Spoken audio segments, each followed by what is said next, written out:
Pathetic when you think about it. This just in, typewriter noises.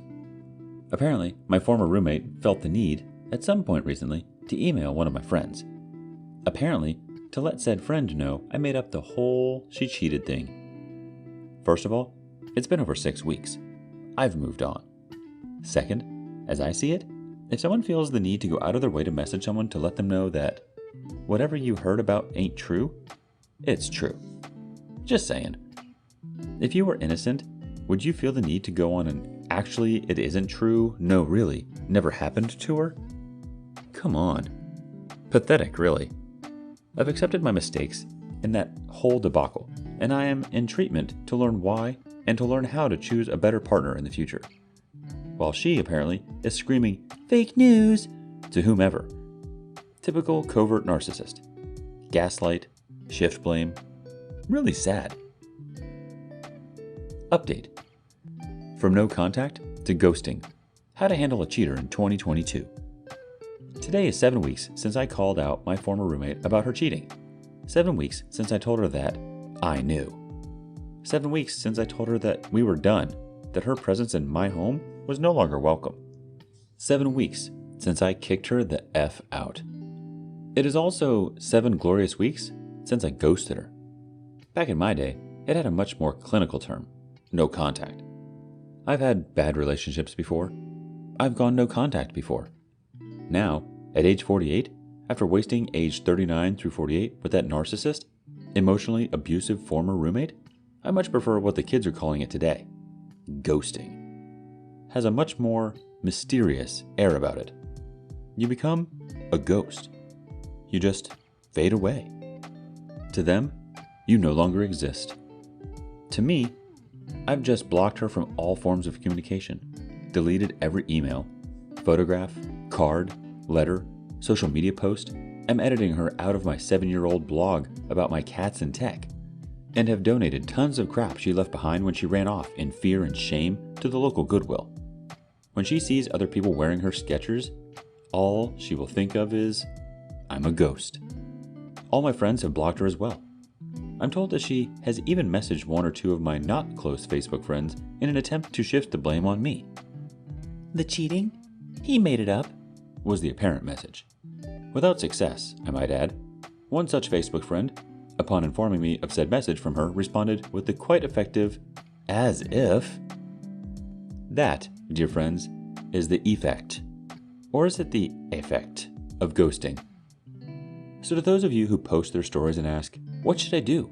Should I leave her? Should I break up with him? What do I say? Ghost. Once a cheater, always a cheater. They will not change. I get that having children or being married complicates the ghosting. Nevertheless, ghost. 8 weeks ago, I had plans to myself from my bedroom closet door because I was so unhappy with the fact that my one-time girlfriend was nothing more than a roommate and hadn't touched me in 5 years, and was cheating with her UPS man, because I felt I had no way out. Then, I saw the texts. Well, look at me now. I'm a ghost. I'm happier than I've been in at least 5 years. So, if they've treated you like that, be a ghost. They deserve nothing less than that from you. Stay strong. Our first reaction comes from Medium Ad 8849. Tom Clancy would be proud of you. Our next response comes from 64557175. I ghouled my goblin. Still chat with her parents and brother from time to time, as they are really good people, and our relationship is built on more than my relevance to their relative. The topic never goes to her because she's a ghost to them and how they relate to me, which is nice. I'm glad you're here with us rather than in your closet. That would just be another great thing wasted by a ghost. Like a left behind pair of Skechers. You're better than that, though. Go out and find the good stuff. Another comment from Armor Teague 227. To me, I've just blocked her from all forms of communication, deleted every email, photograph, card, letter, social media post, am editing her out of my 7-year-old blog about my cats and tech, and have donated tons of crap she left behind when she ran off in fear and shame to the local Goodwill. Cheers, brother, to your first step to a larger and better world. On to the next story. I, 26 female, caught my partner, 27 male, of 2 years texting another girl, and he lied about it. Don't know if I should leave or stay. This is a throwaway account because he knows my Reddit username. I will try to make this as short as possible, but I'm feeling sad, helpless, and confused, and this sub seems like the right place to hopefully seek some guidance. I, 26 female, caught my partner, 27 male, of 2 years texting another girl, and he lied about it. We live together and have spent the majority of the relationship in lockdown. We're from Australia. So the relationship developed quite quickly, and it is my first real relationship. I met him at a party shortly after a very brief relationship with a guy who became violent and physically abusive, which left me traumatized, disillusioned, and vulnerable. He fell in love with me instantly and believed that I was a soulmate. It felt like serendipity. He was with his ex-girlfriend for 6 years. He's always been adamant that he has never cheated on anyone, and he would never cheat because he saw his ex-stepdad cheat on his mom, and that's not who he is. It's true that when someone shows you who they are, you should believe the first time. But I don't know who he is anymore. In December of last year, he started being distant and weird. He's always affectionate, and he can be moody, but this was different.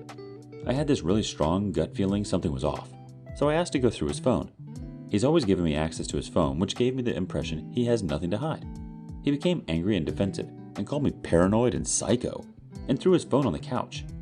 I went through every single app and found something in his Keep app, like notes for Google Phone. It read, "Hey, sorry for not replying earlier. I was at a farm over the weekend with no reception and didn't get back until late last night. We were on a break when I met you, and it's not something I do have done." I was devastated and furious. He said he met her one night at a bar when he was drunk, and she asked him for his number. He said it was his response to her text saying, "I know you have a girlfriend, but do you want to hang out?" But he never sent it and deleted her number.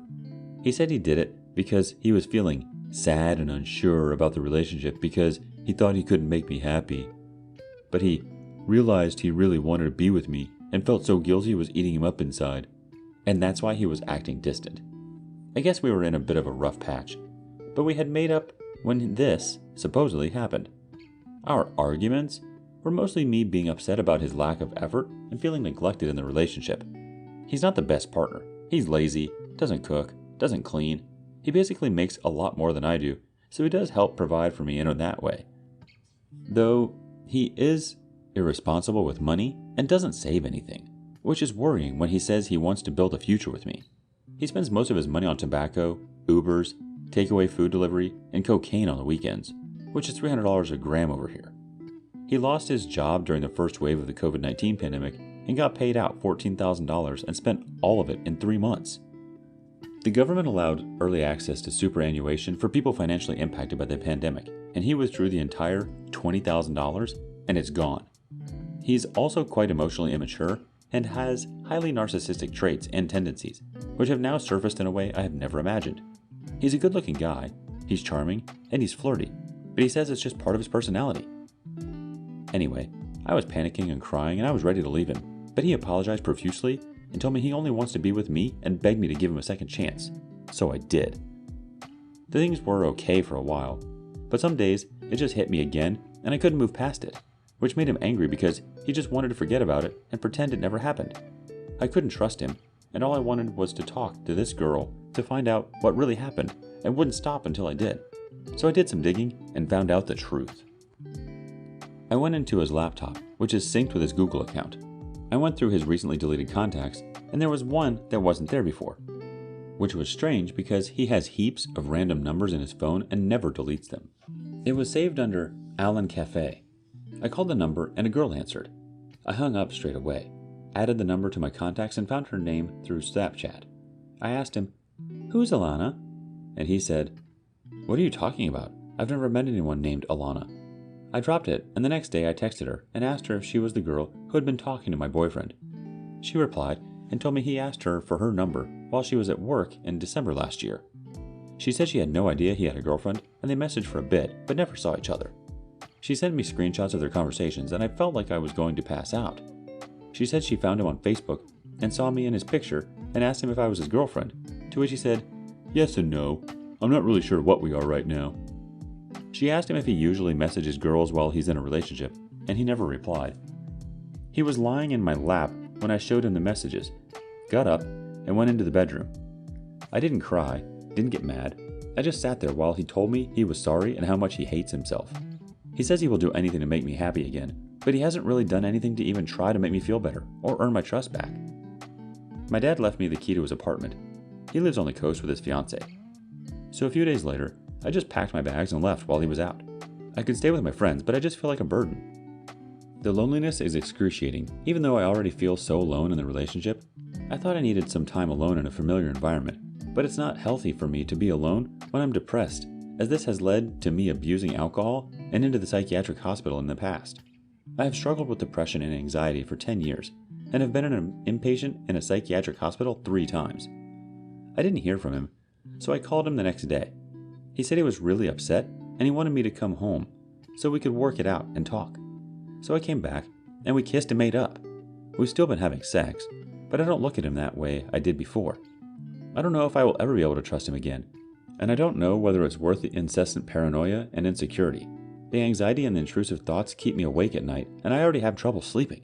I never thought he would do this to me, the man who pulled me out of the darkest period of my life and restored my faith in love. All of this has taken a huge toll on my already fragile mental health. I'm so sad. I'm seeing my psychiatrist this week, and I want to go back to seeing my psychologist regularly, but at this moment, I don't know what to do. I love him, and I know I deserve better. But I've invested so much into this relationship and our home together. I don't know how to let go. Our first response is from Terser78. Wow, your partner is terrible. Just because he sucks less than your last partner doesn't mean he doesn't suck as a partner. You gave a laundry list of why you should break up without the infidelity. But the infidelity just puts it over the top. He needs to go. Our next response is from Nayat Payne. Hey, I'm sorry you're here and you are going through this. I'm also Australian, Melbourne, and totally get the stresses about lockdown. You sound really mature, and unfortunately, your partner doesn't. In my opinion, these kinds of lies are damaging and they grow over time. I personally can't trust someone after things like this, but that's a decision you need to make for yourself. For now, focus on yourself. It won't take long, and you will get clarity and be able to make a decisive decision. Be kind to yourself, and don't be afraid to expect more from your partners. This kind of behavior isn't normal.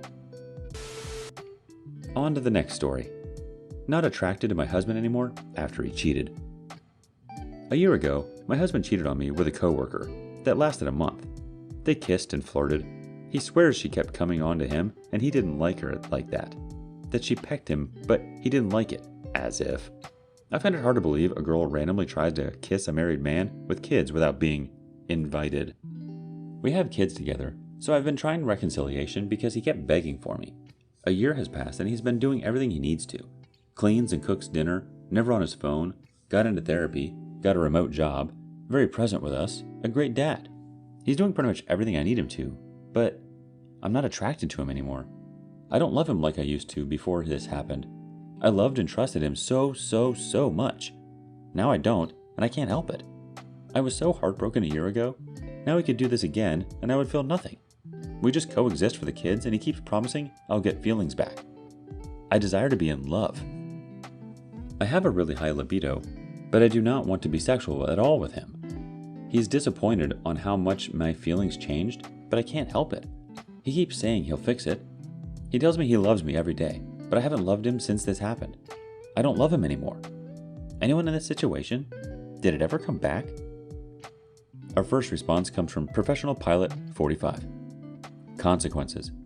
This here is part of the fallout that so many, maybe all, wayward spouses don't factor in. Affairs kill the betrayed spouse's libido for the wayward spouse, sometimes for a while, sometimes forever. Thus, I'm not attracted to him anymore. So, the only question for you, OP, is can you live with this? Such a lose-lose situation. May I ask you, did you get therapy for the trauma of his betrayal by affair? The OP replies, I never got therapy and I don't think I can continue much longer. I should look into therapy, but sometimes I hear horror stories. Our next answer comes from D Reddit Avenger. Infidelity kills love. Infidelity kills attraction. Anyone who is thinking of doing it? Infidelity kills love and attraction. You read the stories where people are trying to R. They have a great day and then the betrayed spouse cries. They are crying because they know their love is dying. It's okay for you to want better. The default reaction to being cheated on should always be ending it. You gave him more than he deserves. If you are done, you're done. And one more answer from Miss Motormouth. I know what you mean. Sex with my soon-to-be ex-husband just became yick. I definitely did not want to have another child with him. I began coexisting with him, but I was climbing out of love for a long time. I'll admit, I dead bedroomed him towards the end. Honestly, if he started to do everything right and managed to unscrew his affair partners, it is still over. I want to be with someone who I know is loyal.